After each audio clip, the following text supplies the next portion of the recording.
নমস্কার, কেমন আছেন সবাই? আশা করি প্রত্যেকে ভালো আছেন ও সুস্থ আছেন। আজ পিতৃপক্ষের অবসান আর দেবীপক্ষের সূচনা। আজ হলো মহালয়া। মহালয়ার শুভেচ্ছা জানাই সকলকে। এখন এই সকাল 6টা মতন বাজে। আজকে সকাল থেকেই যেহেতু খুব বৃষ্টি, ঝড় বৃষ্টি হয়েছে, যার ফলে এখনও অবশ্য হচ্ছে, আকাশে এখনও ঠিক মতন আলো আসেনি।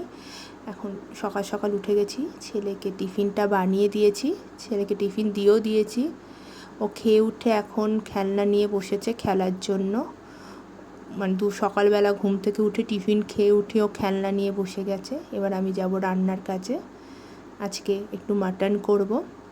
মাটনের জন্য এখন আলু কড়াইতে দিয়ে ভাজতেও বসিয়ে দিয়েছি। এরপরে আজকে একটু বেরোনোর কথা আছে সন্ধেবেলার দিকে, কিছু মার্কেটিংয়ের জন্য। রান্না হয়ে গেছে। দুপুরবেলার খাবার দাবার খেয়ে আমি আর একটু ছেলে ভিডিও করছিলাম। ছেলেটাই ভাবলাম আপনাদের সাথে একটু শেয়ার করি ব্যাপারটা। এই জন্য ছেলে আর আমি বসে আছি। যদি আমাদের ভিডিওটা আপনাদের ভালো লেগে থাকে কমেন্ট করে জানাবেন। নমস্কার।